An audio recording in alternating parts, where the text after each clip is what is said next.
si Idol madla, nakakahanga, may mga hawak, gandang linyada. Ika'y inspirasyon kung bakit hanggang ngayon ako'y palaging kumakarera. Bihira mga kalapatid, ito kaka-check ko lang kanina nung kulungan natin, may nadali na naman kalapate. So chinek ko pa lang to kagabi bago ako matulog. 2 beses ako nagpunta dito dahil nga kahapon may nakain ng sawa, tapos yun binalikan ko ng 2 beses bago ako matulog. Ngayon may nadali na naman. Bihira. No? So yun yung mga bintana natin, nakasara naman, no? Pero boy, kulang sa sara eh. Susunod, sagad mo. So papakasara na natin yan bukas.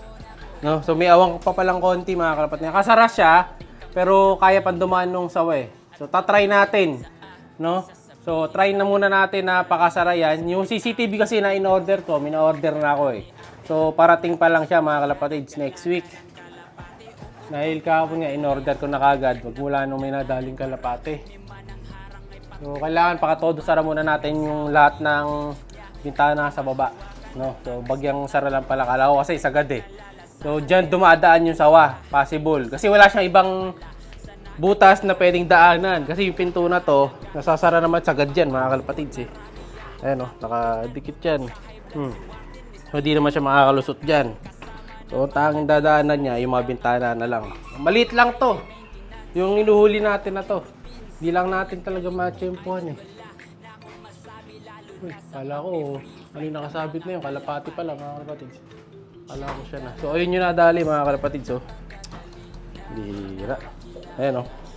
Nandun sa sahig mga kalapatids. Hindi na natin lalapit. Pero ayun nga, may biktima na, isa na naman siyang biktima doon sa kabila. Ayan o. Hindi natin pupukas sa camera. Kaya ayaw bumaba tuloy yung mga kalapati natin o. Natatakot sila.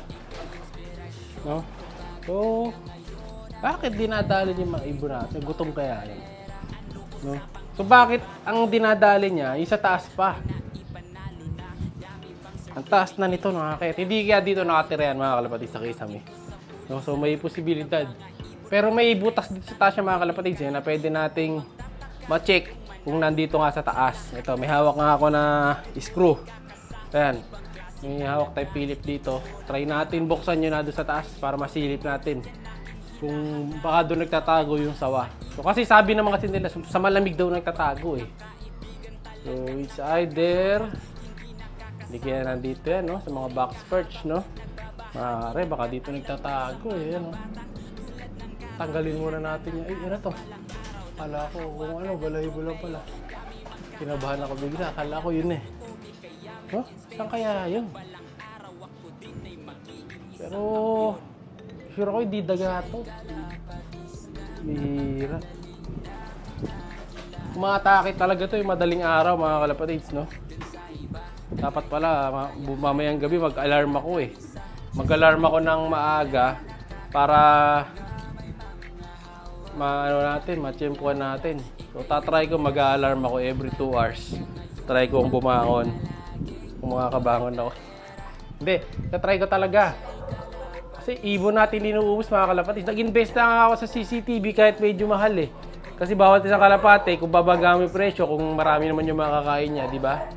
Kaya nag-order na ako ng CCTV. Ang CCTV naman nasa 2,000. So kung yung kalapate nasa 3K, o hindi, 3 CCTV lang naman kailangan dito eh.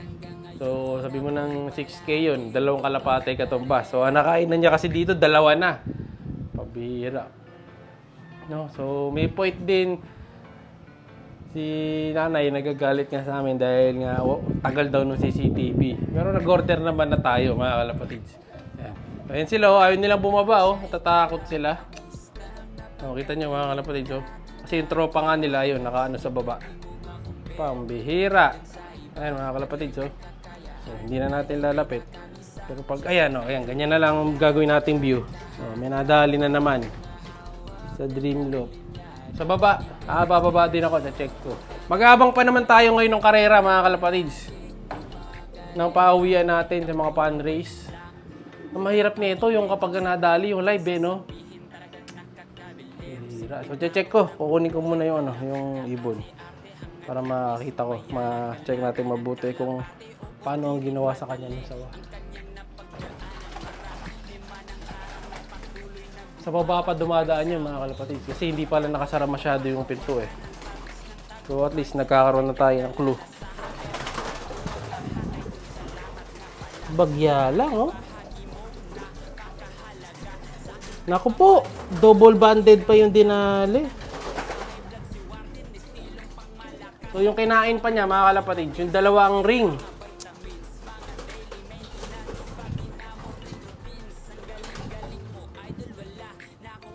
Ganda pa ng katawan ng dinali mga kalapatid. Taba pa, double banded. Bagya lang to, maliit lang oh. Ulong-ulo lang yung may laway mga kalapatid eh. Ito. So, ito yung ibon mga kalapatid. Ayan, lalapit na lang natin ng ganyan. So ano yan, double banded pa yung kalapate. Ayan oh. Dalawa ring yung kalapate na nadali.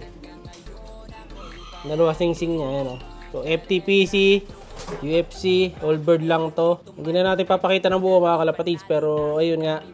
Oh, may bakas-bakas na naman ang laway. Ayan oh.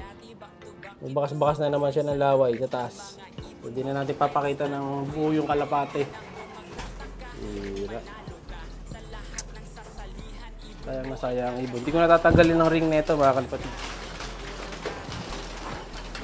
Yan o, takot sila eh oh. Ayaw nilang bumaba. Hira. Yan, try natin buksan yun sa taas. Sawa na naman, no? So, bagya lang yun yung ulo ngayon. Saan mo saan kinuha yan? Doon. Nakaraan. Dito. Katiwas. Dito yung nakaraan, mga kalapatid sa'yo, no? Dito yun, o. Ayan, o. Dito yun. 4 na lang ibon dito, mga kalapatid, eh. Ay, 6 yata ako, nagkakamali. Meron pa sa labas. Chinek ko yan. Kagabi. Hindi niya sinakapalang gawin eh. Alin? Hindi, sa tingin ko dyan dumadaan. Sa bintana pa. Bagya lang pala, kala ko sagad eh. Oo, kasya yan. Oo, yung asawa sigurado ganito lang kalaki yun mga kalapatid. Maliit lang yun. Dito, di ba dito nakabukas? Yan, oo, yung taas. Yung sa baba. Ilalim sa Oo. Sara muna natin ang sagad dyan mga kalapatid. Yung baba. pati sa baba paggabi. So, sasara natin. Akala ko kasi, sarang todo yung sabi ni Madlato eh. Hindi. Oh, may gap pala. Kasya pa rin sawa dyan mga kalapatids. Kasi yung kamay ko kasya dyan eh. Dapat yung hindi kasya ahas. Baka nga ganito lang kalaki no? Times 2 lang nito.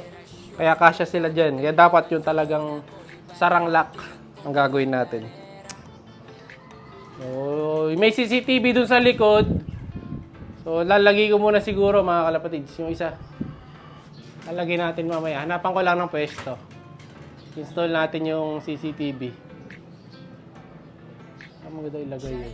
Kailangan nyo nakikita yung sahig eh. No? Yung nakatutok lang mismo sa baba. Sa gitna siguro natin lalagay. O sa mga sulok. Tingnan natin kung paano magandang diskarte. So try muna natin. Nakita ko doon sa taas. Ito tayo, dala ko yung ano. Buksan natin yung sa taas tayo. Yung sa kisame. Silipin natin. Siya'y kalapatistang napakagaling na kinakilala.